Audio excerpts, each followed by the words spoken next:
आसला बर्तमान बड़ अपडेट जहाँकि अवपातर रूप नेला लघुचाप और यार प्रभाव में ओडिशा रे बात्या नुहे केवल किछि मात्रा रे वर्षा हबार संभावना रही। तेज या विषय अधिक टेक्निक खबर जानापी भिडियो को शेष पर्यटन देखूँ।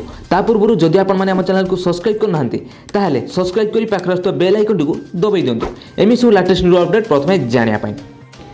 अवपातर रूप नेला लघुचाप उत्तर अंडमान सागर में सृष्टि होता लघुचाप एवं अधिक घनीभूत हो अवपातर रूप नहीं बर्तमान पारादीप ठारू 950 किलोमीटर दूर में रही।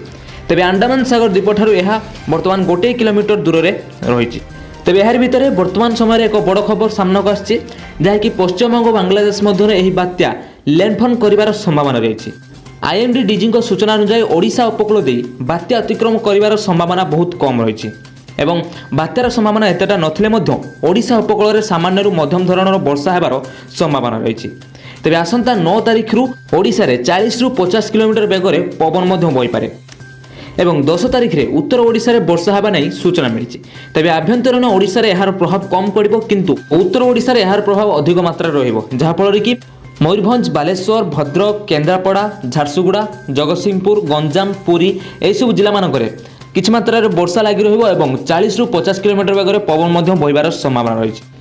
एवं एथिपाई 8 तारिख पूर्व मत्स्यजीवी मैंने समुद्र फेरी आसवा नहीं कि सूचना देते आईएमडी विभाग।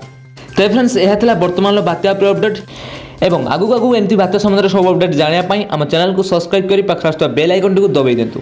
एवं जदि आपको वीडियो पसंद आए ताले वीडियो गोटे लाइक कर दिंतु एवं जते पार्चन वीडियो को शेयर कर दिंतु। एवं आपन अंचल पाग केमिति रही केते मात्रा रे वर्षा होची कमेंट जरिए निश्चित भाव में जानतु। से जाय मु रहिली नमस्कार जय जगन्नाथ।